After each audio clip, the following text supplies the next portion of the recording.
What is going on, everybody? What's going on? It's James Hollingsworth here on the Working People's Podcast. I'm back at you, and this is the place where everybody desires to build generational wealth. I know we do, and a financial legacy for their families. And you see who's with us again tonight: the illustrious, the incomparable, the man among men, Ryan Richterink. And hey, Ryan, why don't you just share about yourself again tonight, and just for those that didn't watch our last show? Yeah, thanks for having me, James. I'm glad to be here. My name is Ryan. I've been friends with James for a while now, and I am passionate about the kingdom of God. I'm passionate about business and people, and really building with intentionality and generationally. And so, you know, wealth, money is a powerful tool in the hands of good people. And so, you know, it's a part of what we need to manage and grow and yes, pass on and empower others with. So manage and grow. Right there, we could just go ahead and shut the whole show down, because that's the place where a lot of people struggle managing. And if you don't manage well, you won't be able to make it grow. Hey, can you do me another favor? I'm going to put up about the Accelerate Your Purpose conference, and if you could just kind of tell everybody about what's coming up again, just like I say, just in case they missed our last show together, and let's try to get them to get in here to the show. But I'm gonna put it up on screen, and you just tell them about it. And while you're doing that, I'm going to tag you in the video, and I'm going to tag the link in the video as well. Nice, appreciate that. So Accelerate Your Purpose is really, it's a one-day intensive event filled with a series of teachings, as well as personal activations and inventories that really help you grow in awareness of your purpose, help you begin to partner with who you are and who you want to become in terms of who heaven thinks about you, and then planning in terms of the future, in terms of how to really move forward in that. And so it really is sourced out of my last 12 years of my own personal process, as well as what I've helped some others with. And then I'm also going to be, for the first little bit of that conference, going to be releasing a business case study on purpose management. So it works not only for purpose management, it's not only for individuals, it actually works within whole organizations. And so the pilot program done in an organization, a business of about 70 plus employees, and it has a profound impact in a number of ways that I'm going to be going over, and one of those is financial ROI. So, wow, financial ROI. So if you want to attend, I'm going to grab the link real quick, and I'm going to attach it to the description of the video. But make sure that when you click on the link, that you use the code that Ryan created for us here, WPP20, for 20% off the conference registration cost. And I'm telling you, this is going to be an extraordinary event. I'm planning for it. At work, they offered me a special assignment to go down to Chelsea for the day and make a whole lot of money. The whole day was going to be overtime, time and a half. And I turned it down because I already got my registration in, and I am planning to be in the house. And if you want to attend, the location is Grace Valley Church. It's 4570 Mackinac Road, Saginaw, Michigan. And the doors open at 8:30. I'm sorry, the doors open at 8:30. Is that right, Ryan? Yeah, that's right. Yep. Doors open at 8:30. We're going to have a break for lunch, but the conference registration includes admission, all the trainings, the activations, as well as a personal workbook to work through. So that's it. Yeah. Yeah, all the resources are included in that. So all the resources are included. And so I'm telling you, this is going to be a life-changing thing. And one thing that Ryan and I talked about the last time was how literally he has condensed a lot of lessons and aha moments that he's had over the last 15 years or so, and put them in something that's digestible and palatable, that it can literally accelerate the time for you in pursuing your purpose and really dialing it in terms of really building upon the things that God has called you to do. So I'm telling you, man, this is going to be an outstanding event. And if there's any way that you live any of the surrounding areas, if you live in Milwaukee, you're within driving distance. If you live in Chicago, you're in driving distance. Indianapolis, come on here, you are within driving distance. And don't even talk about if you live in like Muskegon, Kalamazoo, Lansing, any of the surrounding areas, Detroit. You want to come to this conference, and it's not too late. But Ryan, what's the date that the registration is closing? So we need to put that out there. So you can register right up until the event, but the promotion code in terms of the discounts that expires on October 23rd. So this coming Sunday, if you want to get that % off, definitely jump on that and save the money. So, but it's going to be. I'm really looking forward to it. It's going to be, I think, not only a lot of aha moments, but a lot of growth and self-awareness and probably some surprises. I don't know anyone who has gone through the series of exercises that doesn't come away surprised by something. So, and then the other piece of it, I'll just throw this invite out. Yes. To you. Yes. If you're a senior leader or a business owner or anything like that, would love to have you come and check it out too. Because if in this environment that we're going to talk about, this economic environment, it is harder and harder to find and keep really good employees. And so if that's something of interest and you're interested not only in that competitive advantage, but also in attracting the right people and building a more intentional and traction-filled organization, then it definitely has that element as well. So I don't think that you can lose. I mean, I don't think you look. The thing is, man, it's like what's it called, Ryan? When you do something that's like there is literally no loss, no downside. No downside. Yeah. There's no downside here. You register by the 23rd, you get 20% off, and you can still register even if you missed the deadline date for using the percentage off code all the way up to the day of the conference. And all the workbooks, all the material, everything's included in the registration cost. There's no downside.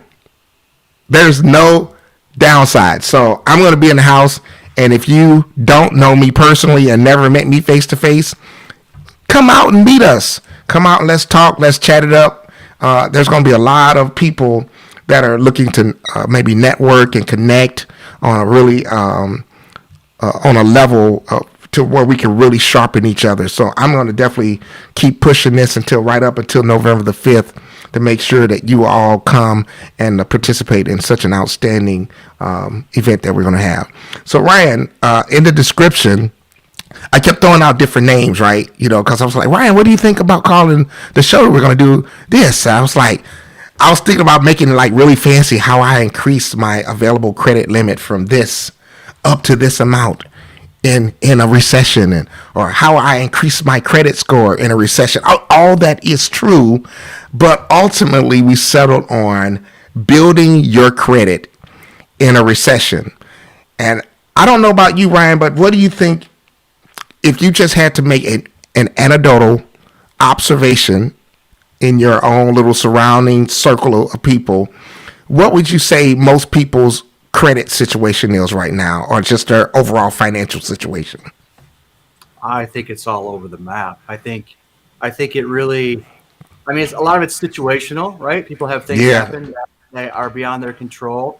But just from a baseline, I think it really does come down to individual understanding, or what I call financial IQ, in terms of how to really handle credit, how to build it, how to manage it, how to not abuse it for the wrong things. So, financial commitments can set us up for multiplying assets and wealth, or locking us into a commitment that we pay for over and over again, with compound interest working against us instead of for us. So facts.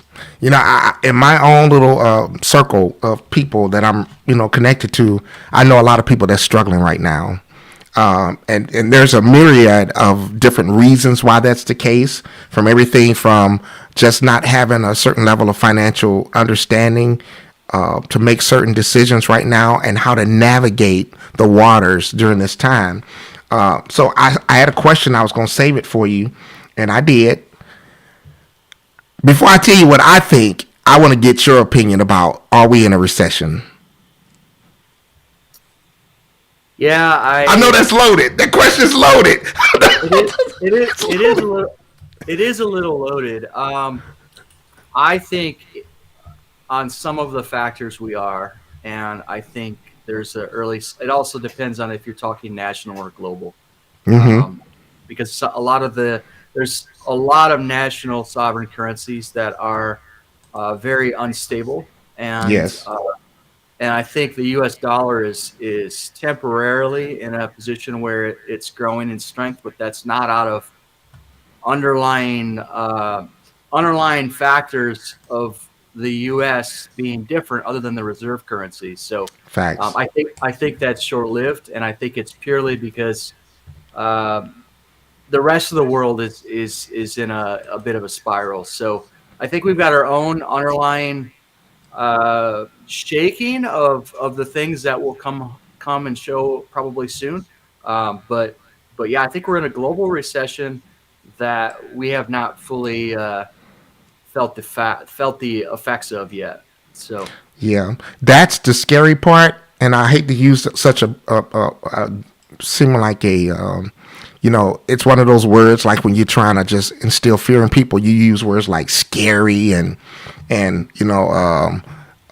collapse. You use certain words, but the yeah, scary part for me is, in my opinion, we're just beginning to really feel the beginning effects of it. Now, some yeah, people be like, "You got to be kidding me." The cost of food is up over 40%. The cost of fuel is up over 45-50%. The cost of this is up. Interest rates have, the last three interest rate hikes have been three quarter 75%, 75 basis points, or 3/4%. And you telling me it's going to get worse? I think we're just beginning to see the beginning stages of layoffs. yeah, And it's really hit the financial sector, the mortgage sector. People are not refinancing anymore. I know there are certain companies that have already, back in the summer, started laying off people in small increments, as well as certain indicators like seeing certain businesses yeah, reposition themselves and start holding on to large amounts of cash, yeah, whereas they typically would already have put those dollars to work in their operational cost. yeah, So I think we're about to see. We haven't seen the adjustment or the correction in the housing market really yet, correct. but we still have major issues in supply chains. Yeah, So I would advise people. This is my take, and I want to get yours too, Ryan. I've been advising people, number one, get out of what I call bad debt. Bad debt to me right now would be anything that's where you're carrying balances on revolving accounts. Also, bad debt right now to me would be personal loans. Get those things paid down, preferably paid off. Also, I think it would be things like just toys, things that you don't necessarily need for everyday day to day living. If you got a bunch of loans on different things like maybe RVs, campers, motorcycles, jet skis, snowmobiles, get that stuff. If you can get this kind of stuff paid off, or at least paid substantially down. I think that will help people to get in a good position, as well as I think people really need to blitz and start really pressing hard and getting some cash reserves stacked up. But that's my thoughts. But you tell me what you think. yeah. I mean, in a recession, cash is king, right? So Yeah. some of that what you're talking about in terms of businesses stockpiling cash, is part of that is they don't know where to put it because of all the instability. All of those bets, other than keeping it in cash, seem like a greater risk than normal. So yeah, I think your advice is, I would agree with all of that. I think it's always a good time to get out of bad debt, Mm, and now especially if those can be called due or anything like that, right? So yes. revolving lines of credit have been called or revoked in times past. So Again, not to scare, but it's an ounce of prevention is worth a pound of cure. So Ooh. So if we think about credit, you know, just say you and I, like we were talking after church up on the stage one day, a couple weeks ago, is there any particular reason right now that you would tell people to look at having access, access or available credit available to them right now? Are there any reasons why you would tell them to position themselves with like that to have access to credit? yeah, in fact, I need to take initiative on that myself, frankly. It's if in my opinion, the underlying factors in the market are different, but I think we see a replay of the early signs of 2008 in terms of what's Yes. going on. Yes. And so, if we just look back to that recent history, there was lots of fire sales on assets when lending liquidity dried up, right?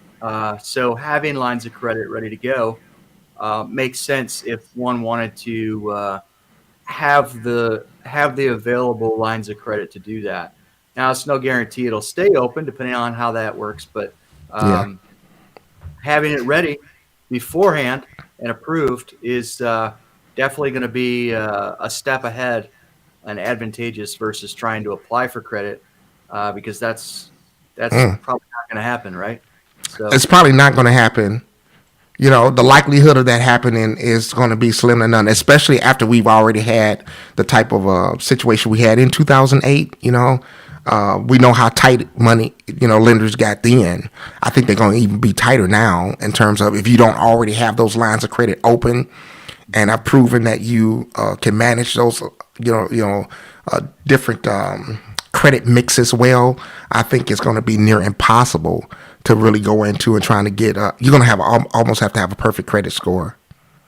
You know. even then, I mean, I had an 800 credit score, high collateralization, and a very low loan to value ratio, Mm-hmm. and they still did not issue it back in the last Wow. months. Still didn't. And that was with a personal guarantee and everything. Whew. So yeah, I think you could pretty much say, unless you have a very strong relationship with your bank, and yeah, I just think it's going to be very, very selective who gets credit in that type of an atmosphere or environment. So one thing that I did, Ryan, is I started earlier this year.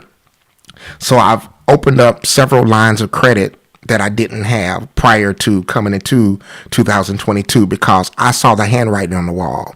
So I've literally added like over 70 something $1,000 of accessible credit to me just in the last several months, opening up, various accounts and getting some revolving lines of credit open, as well as I put my credit score on steroids, and I juiced it up a little bit just to reposition myself in a better position. I paid off the same advice I'm giving to everyone else. I paid off any revolving accounts I have. And even now, what I'm doing is I still use my credit cards and stuff like that, but I use it as soon as the charges post, I pay them right off. Yeah. So I got all of those revolving accounts leveraged. And so I think that I think there's still a window right now open to people. The way I was able to access some of these lines of credit was through my relationship with my financial advisory firm, who have affinity relationships with different credit unions and different lenders and things like that.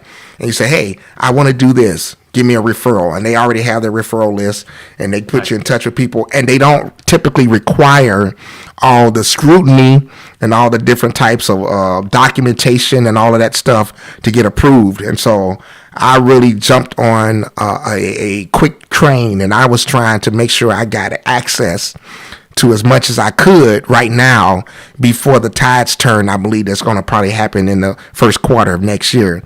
So when you were talking about people having quick access, right? Mm-hmm. What's your thoughts on as far as how to, you talked about what's the word you use? Collateralization. Yeah. So, what's your thoughts on how people can set themselves up with leveraging with why do I have trouble saying the word? Collateral. Collateralization. Yeah. What's your theories on that and how they can position themselves so that when these opportunities do come up, they don't make a bad decision and overextend themselves. You know. Well, that's so. That's actually a point I was going to make based off of what you were just talking about, which is, I I would, if somebody, this is where you have to know yourself and know Mm, your discipline in terms of opening lines of credit. If you haven't already disciplined yourself not to use those for bad types of debt, then I would probably say don't open them because they'll just fill up with the wrong kind of debt and you'll end up worse off than what we're talking about, right? right. Right. But if you can be disciplined and not use that for the wrong things and use it to position yourself for opportunities that we're talking about, then I think that's great. But that's kind of where the individual has to sort of know their themselves and their intentions and all that sort of stuff. But back to your question on collateralization, is one of the things that can get upside down when values fall. So Yeah. collateralization is what's the value that's assessed on the asset versus the loan to it. So the loan to value, that value component is the collateral, and the collateralization is the ratio between those. Well, you can pay down your debt over time, but you can also have an asset. Like we all know, houses, went really high in value and then they hit the bottom, Yes. right? So you can Yes. get your collateralization ratio can drastically change um, based on the market value, and so I, I think it's still beneficial to have the lines of credit, but just know that that collateral might evaporate overnight if the bottom drops out, right? If a three hundred thousand Facts. dollar house drops to 40 grand or something, it won't matter if you had uh, a loan that was based off of a $250,000 collateral and you only owed 150 on it. All of a sudden, you go from a 100 grand extra of collateral to a deficit of six figures. Uh, Mm-hmm. so I don't know if I have advice that I would do broadly speaking. Yeah. Yeah. I think that's somewhat situational. Um, Yeah. what's your thoughts on that? Normally I used to give like a percentage that I think a person should carry in terms of leveraging, or a percentage of loan to value they should try to stay with, over or within. But Yep. things are really sticky right now, and so you almost have to, I think, run a higher level, especially if you're talking about holding on to some cash as Mm-hmm. a part of your leveraging strategy. I think the old way of saying having 6 months on hand, I really think that's outdated. I really think a person needs to have enough collateral or cash reserves on hand to leverage themselves for 12 months. Now, what that percentage looks like is going to be based off of how much your loans are, how much credit you're, using, what your future plans in using credit. And I think you should base that off of what you have that can leverage it before you even enter into it, rather than trying to get it leveraged after you make the decision to acquire the asset, using credit. I hope that makes sense to whoever's listening. I think you should go into it pre-planning that I don't want to be above maybe 60% or something like that, whatever percentage you feel comfortable Mm-hmm. with. But I definitely don't think you should be running 80, 90, or 100, and don't have really other than the asset itself that's used as collateral against the loan, because the value of that asset that you're using, like Ryan just said, could, decline and leave you in an upside down position. So I think you should use other types of investments, or cash preferably, And I know, here's the problem. There's still a lot of people out there that's like, but the cash in the American dollar is trash, it's declining, it's not worth anything. Yet all the markets internationally are still used against that. So you can even still use gold if you want to get into some gold or silver, palladium, some precious metals, but use something to use as collateral other than the asset itself, so that you won't have to worry about if that value of that particular asset changes in the midst of what's going on. But I think timing is going to be important as well. I think really waiting to the right moment, and pre-plan, having your mind to say, hey, if housing prices are this right now, I'm going to wait till they drop 30%, whatever. Or if the values on this land or whatever you want to get into, if it drops 20% or 30%, I'm going to pull the trigger. I think you should go into it with a plan so that you won't get yourself in a situation where, like a lot of people did, and God, I hate to bring this up, but with crypto, they jumped in at a certain price, or even just the market in general. They jumped in because they thought that we hit the bottom. Then we had that bounce for 30, 45 days or so. People jumped in, and then we we literally lost everything that we got in the bounce over a matter of about 2 weeks. So if people went in thinking that the things were over because they really haven't done their homework, then a lot of people get hit really hard when the correction comes. Yeah, I think timing is going to be huge. And I say that as someone who hasn't timed it the best in the past, but I'm hoping to learn from mistakes and do better in the days ahead. But I think something you're mentioning in terms of collateralization and loan to value ratio and all this sort of stuff too. I think your relationship to the asset itself and your intention to how to use the asset probably makes a pretty significant difference how decisions are made too. If this is a house you're living in, it's much different than a rental house or an apartment building, or an investment, a prospective purchase on like a value place. So all that factors in. What do you think about the possibility of even picking up a business? Maybe somebody's trying to get out of. I know a friend of mine just picked up a business, and the upside, and it's going to turn a profit in the first year in a recession. So what's your thoughts on that?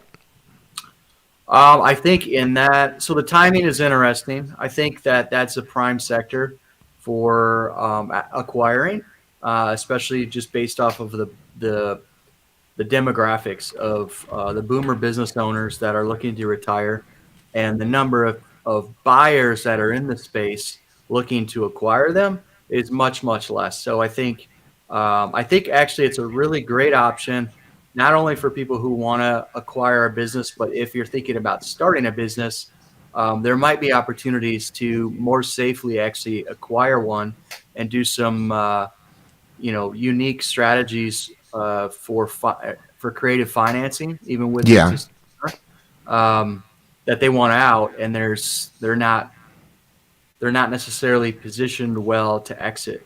So I know this is going to sound really strange when I say it, but to me, the best way to get into picking up some assets during this recession, or as we move more into it and we start seeing some of the corrections that the Fed is trying to induce, I think the way to move into it is with credit. I don't think you should use your own cash. I think you should have a great collateralization strategy and leveraging strategy pre-planned, that you've been working on and testing it, with maybe some models, testing models, right? And I think the way that most of us should look to try to move into opportunities over the next, say, 2 years, 24 months, I think you should use OPM. I think if you got OPM, you should definitely use other people's money rather than your own cash. Yeah. But I don't know what you think, Ryan. I don't know what your thoughts are on that one. That's, so I agree. I think when you're looking to buy a business, you've got another lender option, which is the seller. And if you're just trying to acquire an asset, you could still do that. But a lot of the value of the owned assets within a business are tied to the utility and success or continued success of the business, and so those two are sort of tied at the hip, if you will. So it makes sense for them to sell at a higher value than what they would have to sort of fire sale at, Yeah. than and offer financing versus potentially just close their doors and retire, and not actually have a sale or a handoff to sell it for the empty assets. So Are you familiar with, and I'm sure you are. I don't even know why I'm asking, are you? Duh.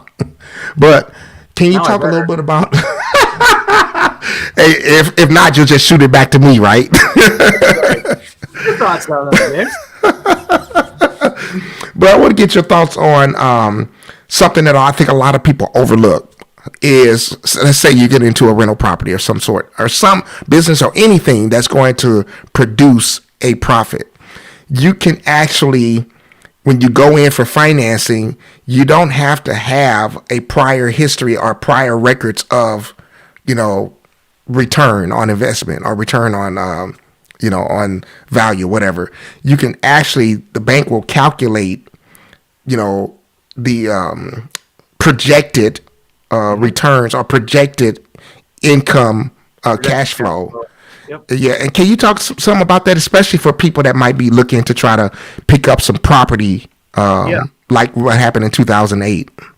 So unlike when you're starting a business from scratch and you're assembling the business plan and the assets and really testing the market for success, an existing business already has a track record, and probably a pretty steady one, hopefully Yeah, at least 5+ years of history of cash flow to examine. And so from a lending standpoint, if you've got that kind of a history, they can set their tolerances very accurately, knowing that the data that they have to make that on is actually the business itself, not necessarily just you and your ability to create and find the right niche. And it's many of the steps of starting a business are already in place, and it's just really taking on a different set of skills, which is, can you manage it? Can you actually operate it, or find the right people to operate it? Can you bring in the skills and the financial management and the business management to move it forward? So it's much easier, I think, from an underwriting standpoint. And I'm saying that as not an underwriter, but just as right. someone who's applied for commercial loans. I think it's an easier, lower threshold kind of thing to pursue. Yeah. Now, on the property side, say investment property side, that same opportunity is available to you if you can. What's this called? If you calculate the oh my God, I'm really having a brain fart right now. If you You've got a calculate the you've got a projected cash flow. You've got a projected yes, asset appreciation. You've got the cap rate. That's what I was trying to come up yeah, with. the cap table, the cap rate, the burn rate, you've got the uh, fixed and variable expenses. You've got Mm-hmm. hopefully a projection of what the assets will do in terms of value over time. Depending on what they are, those will go up or down or stay about the same. And so you've got all the variables that you can project, and you can project kind of your greatest deficit, hopefully, of cash flow needs in the process, and get like you were talking earlier, getting a revolver or a line of credit for that. So you could, yeah, I typically, when I've done it before, I do a high, medium, like an actual, what I think it's going to be, which is for me conservative to begin with, and then a Yes. high and a high and a low. And so when I talk to a lender, I usually have three sets of projections. So Yeah, I was talking with my son recently, and this was off camera. We did a show a little bit ago on real estate and stuff like that, and he was actually talking about many investors that he know that are sitting on cash and looking for deals. If a person can come to them with a 10% cap rate or something like that. I mean, I know that seems to be high, but they will put the money up. So all you got to do is find the deal. So I think that's one way that people, if you are, I don't want to say aggressive enough, But if you are really out there hitting the pavement and you putting the work in, and you are really got your eyes open and your ears up, if you find the right deal, you may be able to find some private investors or some angel investors that would be willing to put up the money if you run the numbers and all the numbers make sense and it can get them a return. Absolutely. This topic has come up quite a bit when I've done some guest lecturing at business colleges. That this is actually, I think, a very viable option for somebody graduating with a bachelor or a master's in business admin. And instead of looking to go into a W-2 scenario, they could just jump right into an owner operator. So Yes. I think that people need to really look at where they are right now and try to make some, I don't want to say corrections, but really deep dive into your own personal financial situation right now. And I still think you got 12 months to make some really substantial, viable changes that will be necessary to be able to still jump on some opportunities. I think if you wait longer than 12 months, I think things are going to start really tightening up. They're probably going to start tightening up, in my opinion, maybe around summer, because this is just me talking based on the things that I see now. I really don't think the Fed is going to hit their target rate for reducing inflation by 2023, because they already raised their target percentage rate from like 2 or whatever they said initially up to like 4%. So that's just trying to cut it in half. Well, and they're talking about another 75 basis points. Yeah. So who knows what will happen, but. So. And also, did you see where they were talking about purposely trying to induce unemployment? Where businesses, will stop hiring and literally start laying people off. They literally want people to be unemployed because that's one part of their strategy to try to get this inflation to come down and curb off. Yeah, I think that's stupid, but I think it's insane. It's not my decision, so no. I'm gonna be quiet on that before I get myself in trouble online. So. Yeah, Ryan, I've struggled with that one because some things I want to say, but I'm still employed and I need my job, But man, I'm telling you, there's some decisions that are being made that I'm like, you got to be kidding me. That don't even make sense. Whoever out here in these streets, like ordinary middle class people, upper middle class people, whatever, if they are believing this stuff that they're hearing coming from our financial gurus right now, you're absolutely insane because the stuff they're saying makes no sense. 100%. So as we talk about, go ahead. So my interpretation of that is if the other things are afoot, and if it smells like a duck and quacks like a duck and looks like a duck, then it's a duck, even if it's professing to be, a peace dove. So. A peace dove, a little white, cuddly, not harmful, just peace dove. And then the next thing you know, claws come out. I thought that was a peace dove. It's a chicken hawk.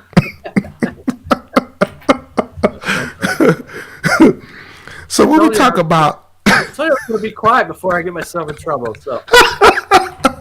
Oh my goodness.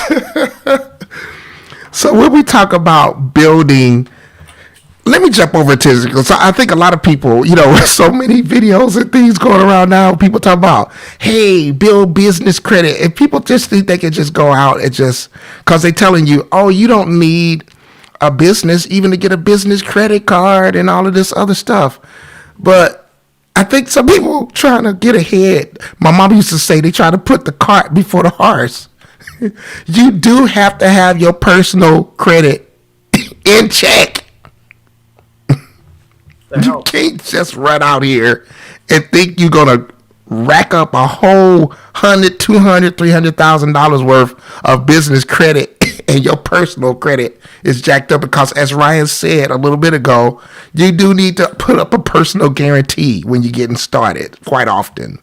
Yeah, quite often. You don't have to, but you better know how to build corporate credit without it, and that's kind of an art in and of itself. So, In and of itself, not for this conversation because so many people still struggling with personal credit.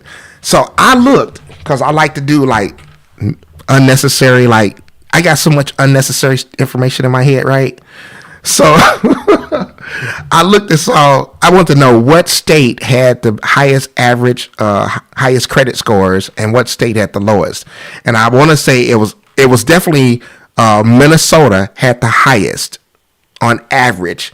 They had the highest people that had the highest credit scores, and I want to say the lowest was like maybe Mississippi or something like that. interesting. Yeah, it's like Mississippi. Michigan, I'm trying to remember where we ranked. It wasn't very, very high. It might have been like mid or so. We wasn't bad, but we wasn't like super good either, Yeah. you know. But I found that interesting that, how do I want to say it without getting myself in trouble? That the state of Mississippi, I want to say it had the lowest on average credit, and it was substantially lower. It was like it wasn't even. It was low. It was really Yeah. low. I'm sure some of that's tied to social economics, Yeah, tiering and whatnot too, right? So those tend to go hand in hand a lot of times. I want to show you this, Ryan, because I want to get your thoughts on this. I think this is something that, even as simple as it is, I don't think a lot of people really know how to make. I don't think people know how to manage their own personal credit, because I don't think they even know what really goes into your credit score or anything like that, right? So can you just give some thoughts real quick? I think the two biggest things that hang most people up is the payment history and the credit utilization. But what's your thoughts on that? In terms of the graph, is this? Yeah. Yeah, I think length of credit history tends to be usually young folks trying to establish credit, right? So my kids are in their teens, so they're kind of at that's more of a sticking point for their age. But if you've never established credit, no matter what your age, that's definitely a factor. Amount owed is, I think, a lot to do with personal decisions in terms of how you use credit. Yeah. And then payment history is kind of the same thing. It's have you gotten yourself in a position where you can make the payments and you've got enough margin there, and then also the discipline to make the payments on time, because some people have the money, just don't make the payments. So Yeah. I think one of the things that I've been noticing just interacting, because I talk to a lot of people about, hey, and they trust me enough to really open up and talk to me about, their finances and things they want to do different, and how I can help them and give them some advice within the legality of, the whole thing of the fiduciary things that you need to have licenses for. You know what I'm saying? Yeah. And then they. I know, right? Talk to me financial about different advisor. things. Right. I am not a certified financial advisor. Although I did once hold those credentials, I no longer hold those credentials. Therefore, I cannot charge a fee and do fee-based planning under a certain license that I no longer hold that designation. And I am not a financial planner either. So that's an important disclaimer for this video. So The disclaimer. One thing that I found that so many other people that I've talked to in terms of their credit is, no matter what the balance, the available credit that they would have, so many people was running more than 30%, a balance on their credit, and not realizing that that's literally killing their credit score by 50, 60, 70 points. So that right there, man, if you all got balances on your credit card, let's just say you got $1,000 balance. Well, 30% of that is $300. Am I doing? Yeah, it's my bad. Yeah, $300. because I don't do math in my head. I need calculators. If you go over $300 balance and you carry that balance over past your, not your due date, but your closeout date, your date when your credit card actually post, what I'm trying to say. I'm messing it all up. But yeah, your monthly statement date. So if you're holding a 30% or more balance, so you got $400 or $500 credit balance on there. You running a $500 balance and you just paying the minimum on it. Well, you're running 50%, and that's damaging your score. So what you need to do is, especially like Ryan talked about, people that have newer credit files or they just getting into credit and they'll get a $500 credit limit and sometimes $300 credit limit, and you got $150 on there. You're like, well, I could pay that. And you think that you're doing a good thing by just making minimum payments.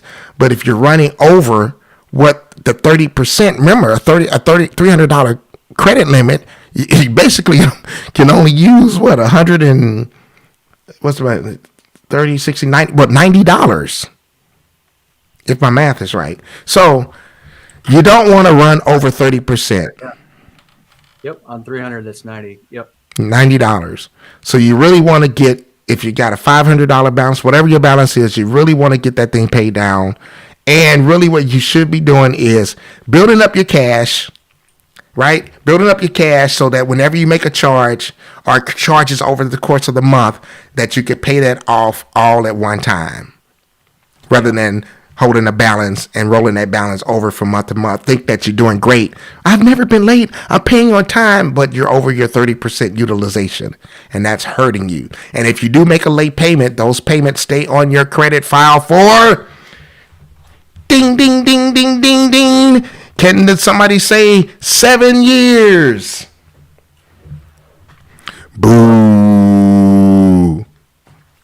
Boo. And so if those credit late payments do start aging, 4 or 5, they start getting maybe 4 or 5 years old or something, you can write to your credit card company or whoever the lender is, and you can ask them for a good faith adjustment where they can literally remove them earlier than the 7 years. They're not obligated to. They may not do it, but you can request it. You can write a letter and request a good faith adjustment. But that kills a lot of people. But Ryan, can you give me your thoughts on something that gets overlooked a lot of times, and that's credit mix? Yeah. What's your thoughts on that? I think credit mixed and credit history linked. I was just going to make a comment on credit history linked that I don't think it's often known. Like if you have a line of credit for, let's say you've had it for 3 to 5 years, right? Mm-hmm. And you're not really using it. Don't really have any intention of using it. And so you open a new one and you close that one. Well, you just shortened your current history length of time for your open and available credit lines. And so you're actually better off leaving that one that you've got a longer history and go ahead and open the new that you plan on using, but just don't kill off the credit lines that you've got the most significant history with. Wow, that's good. That's a good tip right there. You definitely need to make sure that you don't do that, because that can hurt your score. I don't know about when people start talking about opening new lines of credit. But I want to talk about the installment loans, because I think right here, if you're late on something, the worst thing to be late on is a mortgage or a car loan or something like that. Because if you're late on an installment loan, your creditors, they see that pop up on your credit history, on your credit file, and they have algorithms that's constantly checking. I don't know how they manage to check millions of people that they may have customers, as customers, but that makes them really nervous. So above anything, make sure that you are paying your mortgage, your auto loans. Student loans don't go away. They're here to stay. Boy, I'm a rapper. So make sure you pay your student loan today, because that thing ain't never going away until you pay it off completely. The only non-dischargeable debt.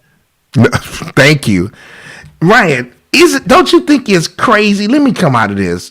Don't you think it's crazy that somebody right out of high school, they will give them 40, 50, just like open up, just give them a blank check. You want to go to school? Here's a blank check. But if you tried to come out and didn't have any type of credit history and buy a house at 19, how Hmm. hard you think that would be? Yep.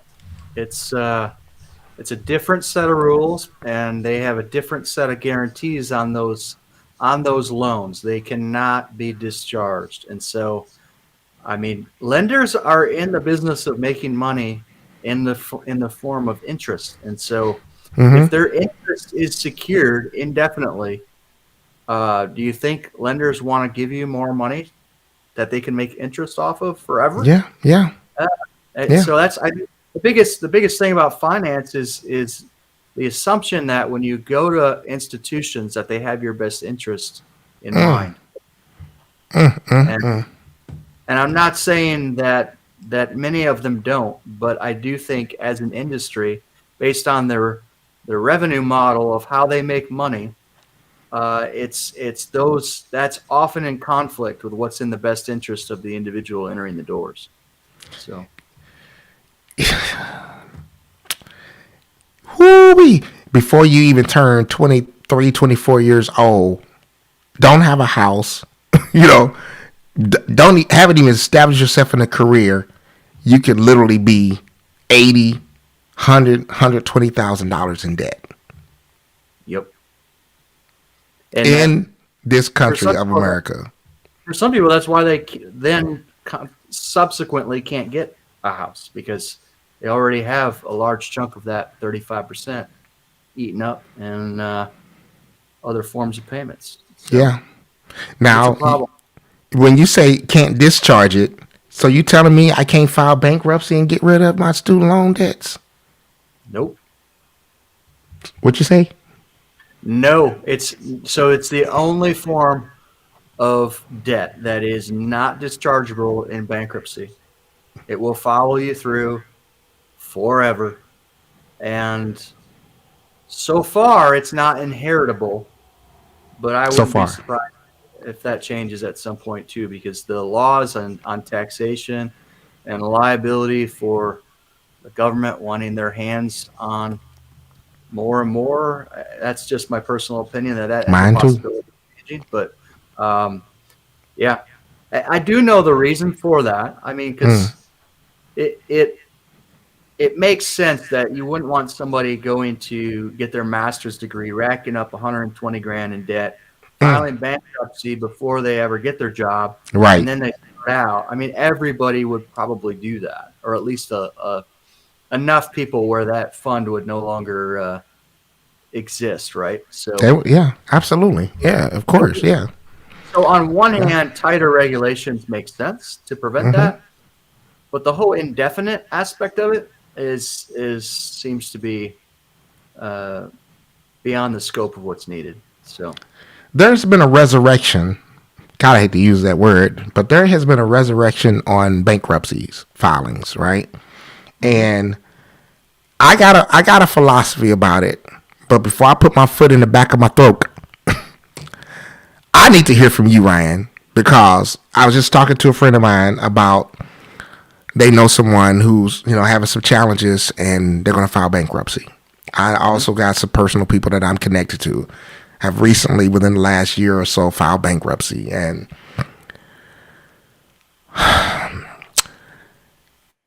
is it a difference between a business or wealthy individual who files bankruptcy to protect their assets versus just a regular old, good old American Joe, Sally Sue, good old, tax paying middle class American, or, who decides the best way to get out of this mess is to file bankruptcy?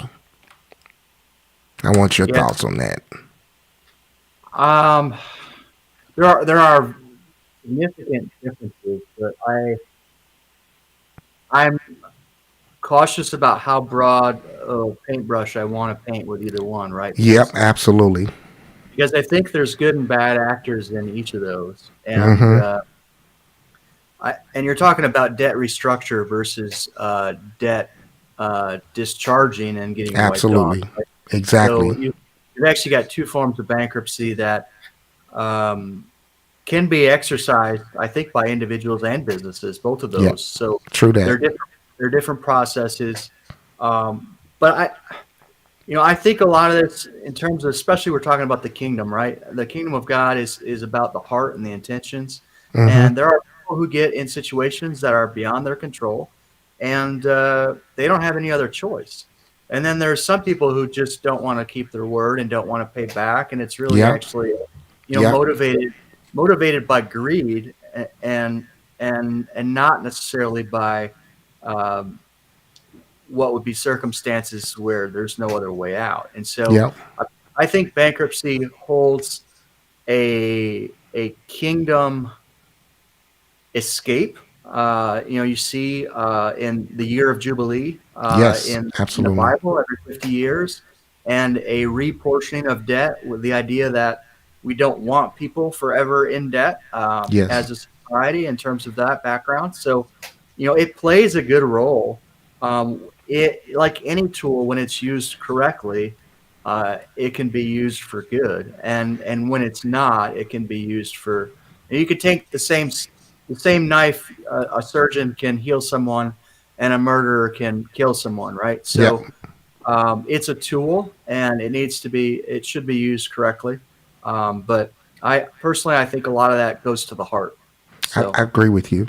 I agree with you because so many times when talk to people and that's the step they've taken, I don't think they've really worked through all the other steps that they can do before they make that step. I think a lot of people just feel the pressure of and the strangulation of the financial yeah, agony, and maybe it slaps them in the face, and they just jump right to that step. And I think right. for a lot of people, it really hurts them, you know, for a lot longer than what maybe they anticipated. Because Yep. I believe there's a whole market out there of vultures. That's what I'm gonna call them, barracudas and vultures, that are waiting for you to file bankruptcy, and will start sending you all types of offers soon as you Oh, file bankruptcy. 100%. Because they know any debt that you take out after filing is non-dischargeable for 7 years. Mm-hmm. So yeah, it's opportunistic on that side. Just to dovetail into what you're saying on filing too soon for those who have to, like there are people who file bankruptcy out of convenience, don't actually address the financial management components of adopting responsibility and learning from that, and file bankruptcy, and they get right back in the same problem they were before because they haven't Yep. actually addressed the issues of the heart and the Yep. habits and the disciplines of both the educational component and just how to actually walk that out. So I agree with what you're saying. I think people can, even if they are in a situation that they can't control, and that is the inevitable future. Um, I would still highly recommend they work on learning everything they can to not repeat what led to that. So, Absolutely. Absolutely. I mean, I was talking to Deja, who is often on the show, and I said this to her, and I'm just going to hypothetically say, Ryan, just say, you like, hey James, can I borrow $5,000 for whatever, right? And uh, I'd be like, yeah, yeah, yeah. So I loan you the $5,000, and then 30 days later, you come back for another two. This is what I said. Your problem ain't money, because if I gave you money to solve the problem, then the problem should be solved, and you shouldn't have to come back 30 days later with the same problem. So most people don't have a money problem. Most people have a management problem, a stewardship problem, and it pains me to see people keep invoking the blessings of God through tithing, yet they still have financial challenges, because I think the Jesus, there I go. The church gonna be mad at me. Not our church. I'm just saying in general, church at large, where they start hearing stuff like that. What you trying to say? I'm saying that most folks' problem is, as faithful as they are with giving the 10%, they are just as reckless with the rest of the 90 that they got left over, and just as irresponsible. Yeah. And we operate on a level of faith around money that really oftentimes doesn't elevate beyond the realm of need. Yeah. And that's an important foundation, but it's not an endpoint of what a healthy relationship with money should be. It should be, trust for needs, but then it should actually, on top of that, should be built the ability to manage and multiply, and then beyond that, the ability to steward and use money for great influence. And so, you know, those are different skill sets in different contexts and different levels of faith. It takes a different level of faith to trust God for your needs than it does to start a business and steward that, and then actually be responsible not only for your own finances, but say 300 families that are relying on your business. Like, it actually takes a lot more faith and a lot more adoption of responsibility to lead a business and take on the financial responsibility of a wider group of people, and usually a lot extra digits, Mm-hmm. on the end of the dollar amount, right? So it is about growth. It's about, I think, maturity on the right foundations and the right relationship to money, and Yes. that does start with trust, but it needs to be built upon, and I don't actually think we talk about money probably enough in terms of I training. don't think we do. It's not a part of our education system, other than you can get a loan, but that's only Yeah. helping one side of that equation.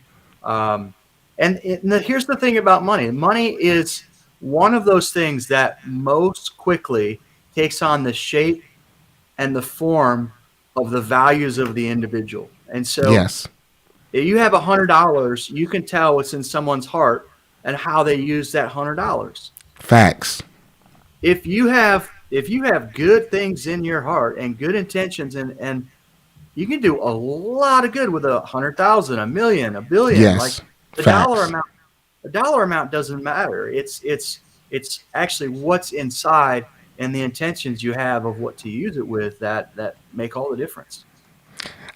This is a small, we're not even 6 months old yet. So I certainly don't ever want to come across like I'm challenging the thoughts and ideologies of the gurus that's been around for a long time, right? Giving financial advice and stuff like that.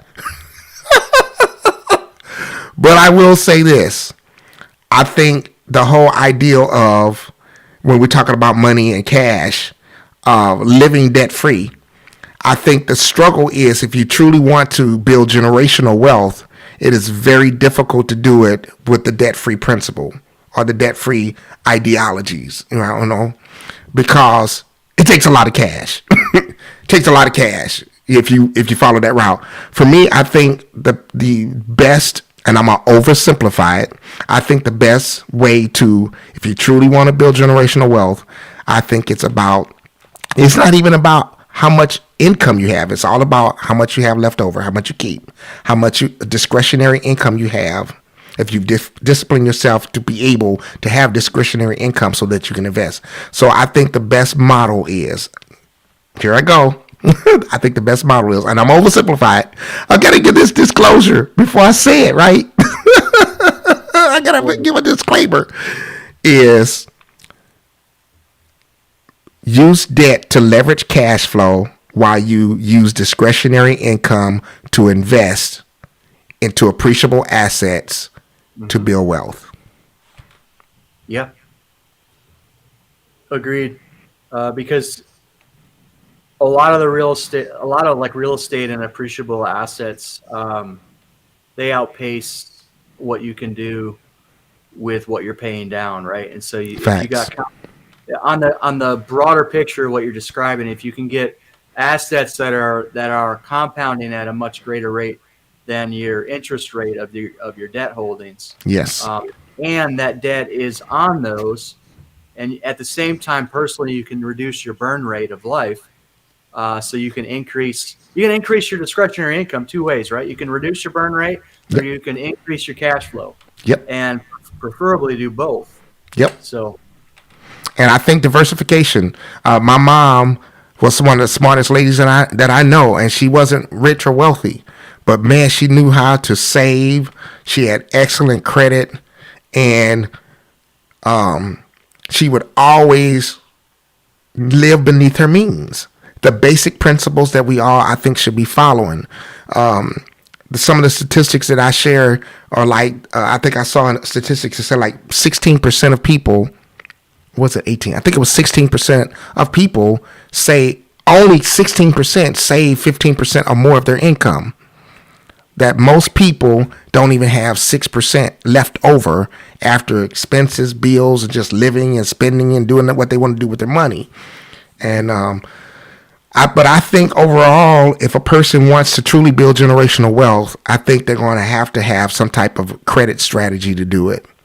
You can do it other ways, but it is very difficult to do it with the no debt ideology principle, and it's extremely hard and difficult, if not impossible, to do it if you follow the ideal about stay away from the stock market, don't invest in 401ks, and don't invest in real estate, but buy gold, buy gold, buy gold, buy stuff like that.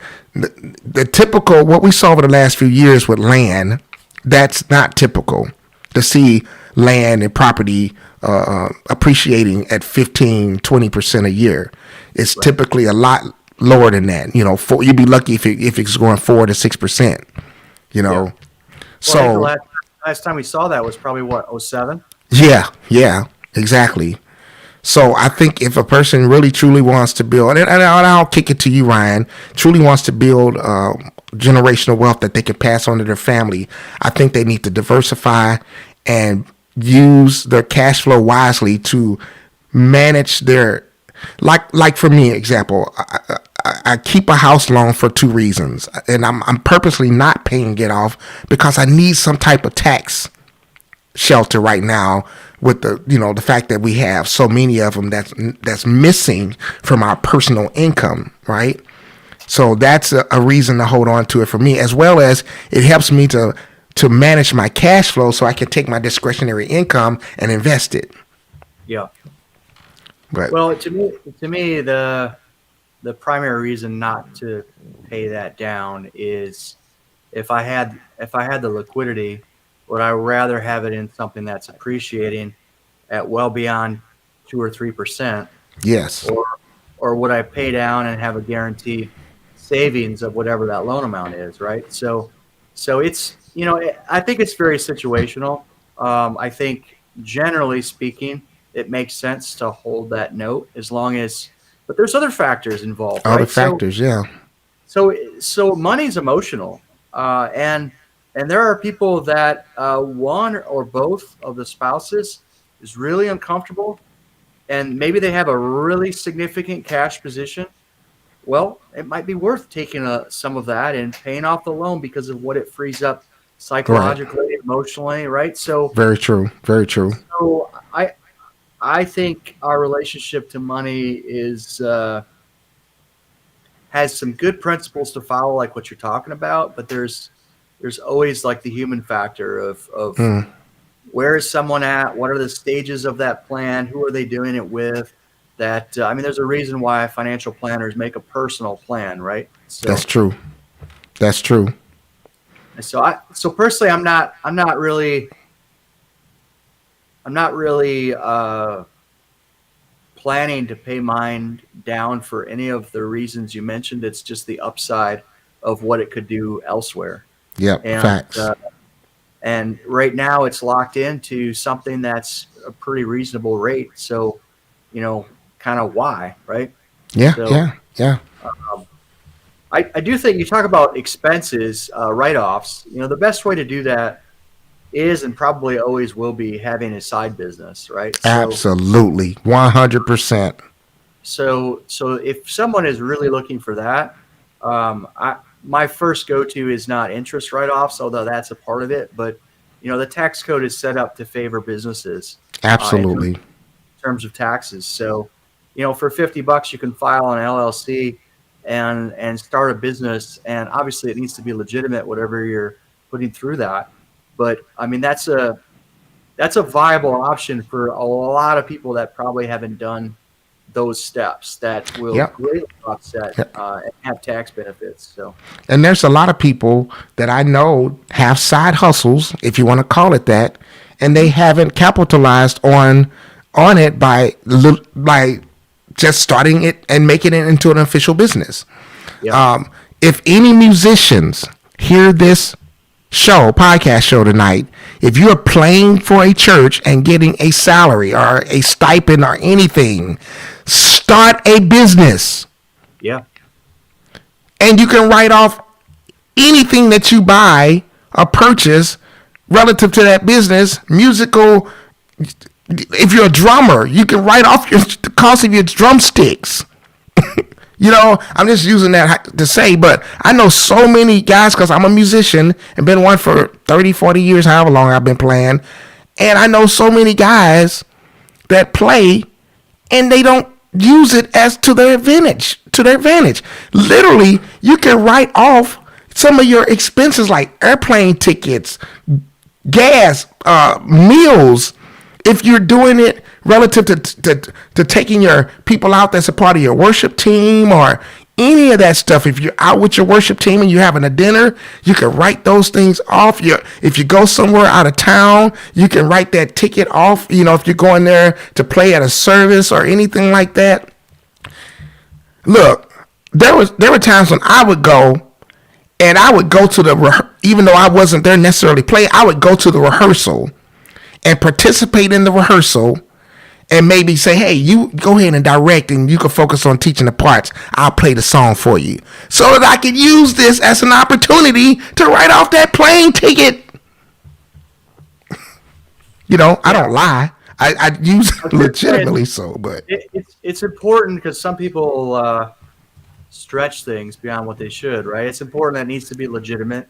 It's also worth repeating that James and I are not CPAs. This is not tax advice.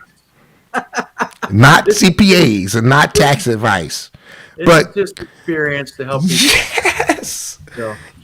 And the last thing I want to say too is, look, folks, no matter what your job or occupation, I don't care if you own fries or on the register at Burger King, you can still seek the advice of professionals. You can talk to a registered certified financial planner that can help you build a plan.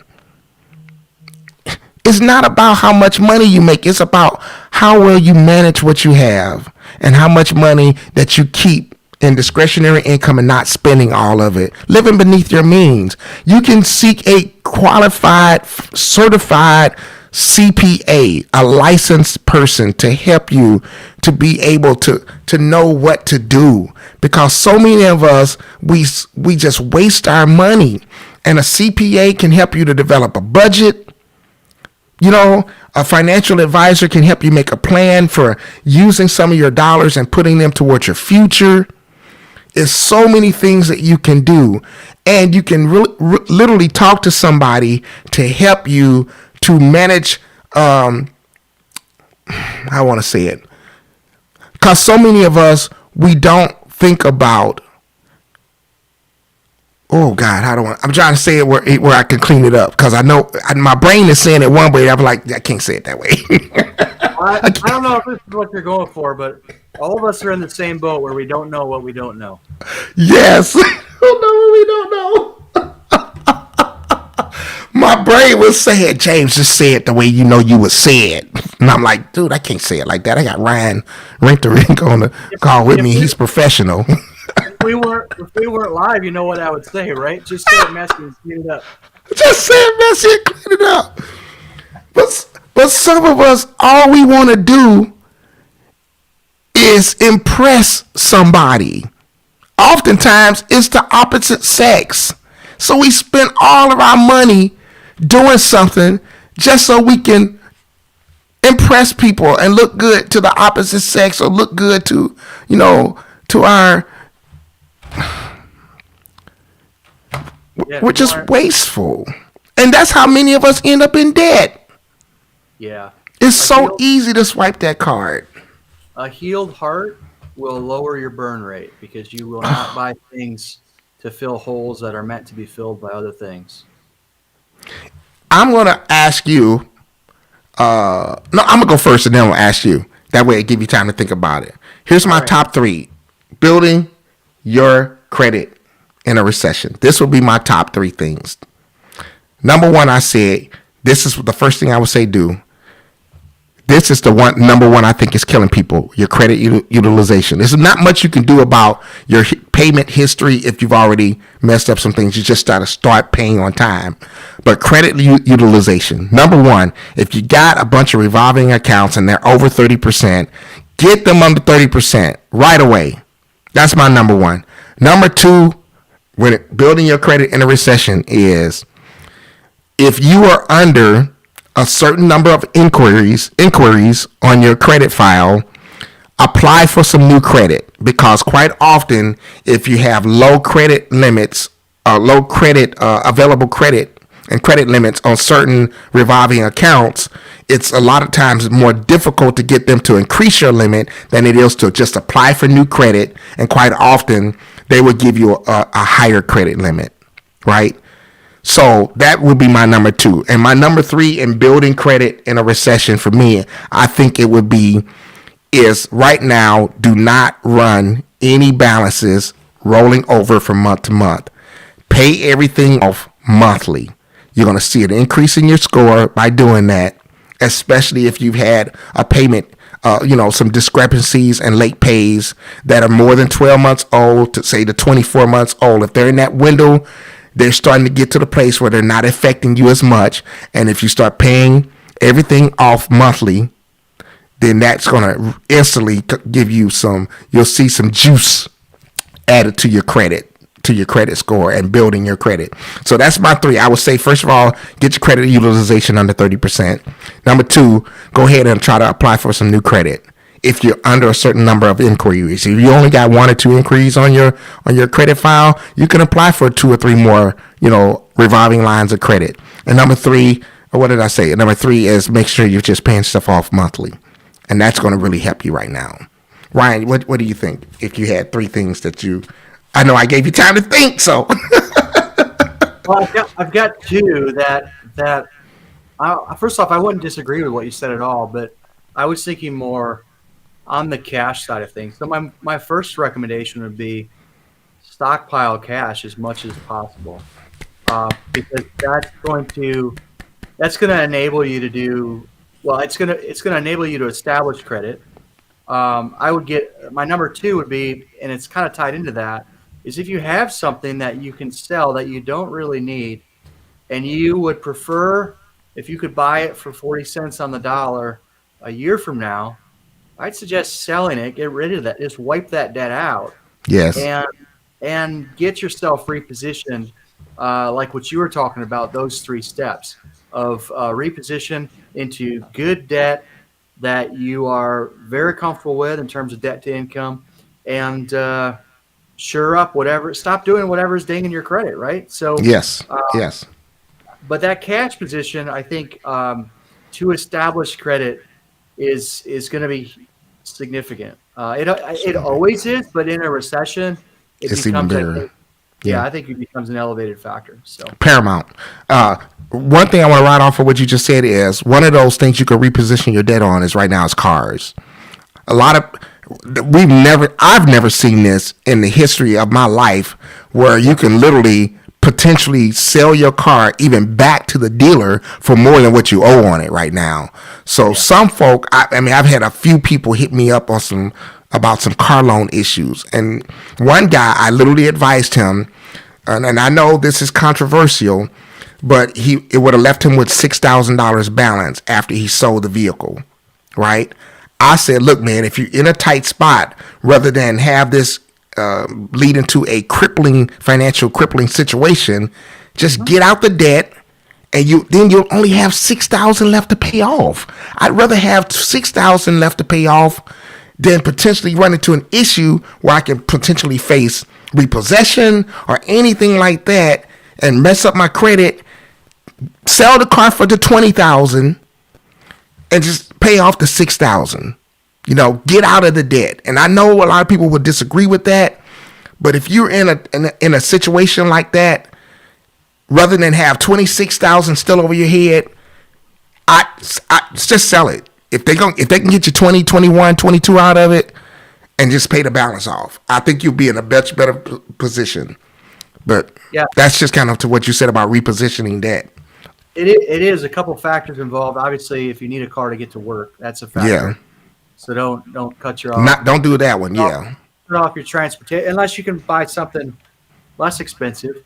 But I would say too, if you're going to turn it back in, at least have a conversation if they're willing to write down the debt for the difference. And yeah. I mean, if a lot of times the lenders will do that. They will actually give you a payoff, a reduced payoff. That's right. And they can either come after you for the 6 or they will negotiate it down to maybe take, whatever, 1,500 instead of the 6, but have it paid day one while your credit's still good. That's at least a conversation to have. So, yeah.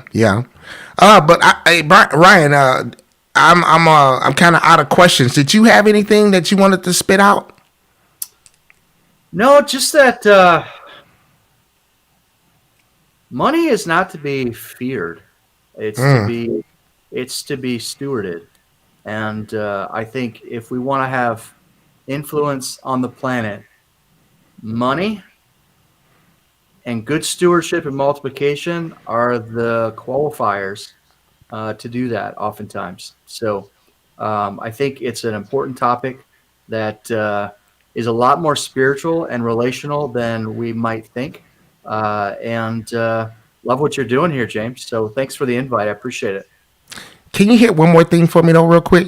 Because you talk about it a lot, about money being the training wheels. A lot of people look at money as being, something they got to really attain to up. Now, I think money is the foundational. It's the basic. It is the baby steps. Mm-hmm. But tell everybody what your thoughts on, and my thoughts are that, and it's from the parable of the talents, right? Mm-hmm. That money from that parable was the training wheels of influence in the city. And so if we can learn how to master money, we will not only master what's in the spiritual realm, but in the physical realm. And that builds the authority to have the influence to the rest of the world and bring the goodness in both the invisible and the visible realm. And so I think those training wheels are there by design. I don't think it's a one-off parable, because I think ultimately, if we can learn how to steward value, the most valuable thing on the planet is people. And absolutely. So if we want to have influence and help the growth and the people become who they're meant to be and really come into their fullness of who they are, then the training wheels are money. Mm-hmm. Yes. What's that scripture that talks about he that gathers money little by little makes it grow? It's in Proverbs. I'd have to look up where it's at. But he that gathers money little by little makes it grow. And I think so many people underestimate what they currently already have in their hands. And I would encourage you to sit down and really take pen and paper, what so many people fail to do, and just really look at what you have. You will be surprised how much value you have in your hand. No matter how small it may seem to you, if you are truly faithful over that which you have, which seems to be little, the promise is God will then give you more influence to rule over much. If you can manage well that which belongs to you, that seems to be little, God would then give you increase to steward over that which belongs to another. I would highly encourage you to really sit down and begin to be very manage very well the $20 that you have, and then manage the 200 well that you have, and manage the 2,000 as it continues to build and grow, and you are using the same skills with the 20 and the 200 and the 2,000, the skill, doesn't change. And then you can manage well 20,000. Because the thing that I don't want to see happen to people, that I have seen happen, is you do come into a big lump sum of money, or you come into a great paying job or whatever, and you haven't gotten your management skills in order. I don't want to see you dig the kind of hole that can be dug with a $200,000 mess. Because you're already stressed out over the $2,000, struggle of managing that. I'm telling you, you don't want to be in a mess that's created by $200,000 or $400,000 or $500,000. That type of mess causes people to check out of here early through self, feel and say I can't say certain things, use certain words on a social media platform because we're not trying to get a strike against us. But that level of stress breaks up homes, destroys families, causes divorce. And I'm just trying to help you. You want to make sure that you can manage what you have, the little that you have, because God will bless you. And when he does, you will have proven yourself that you are a good steward of the resources that he will release into your hand. He says, I give seed to the sower, not to the stingy, disgruntled, self-pleasing person. I give seed to the sower. And sowing, it gives the connotation that you know how to distribute your resources to produce a harvest or to produce more with what you have. I know this is a great teaching moment, and Ryan is here if you want to jump in and piggy, right in there, and I'm trying to get up out of here, but I feel God's, really speaking in this moment to encourage some people out there to really, really begin to buckle down and really become obsessed with managing your resources well. Yeah.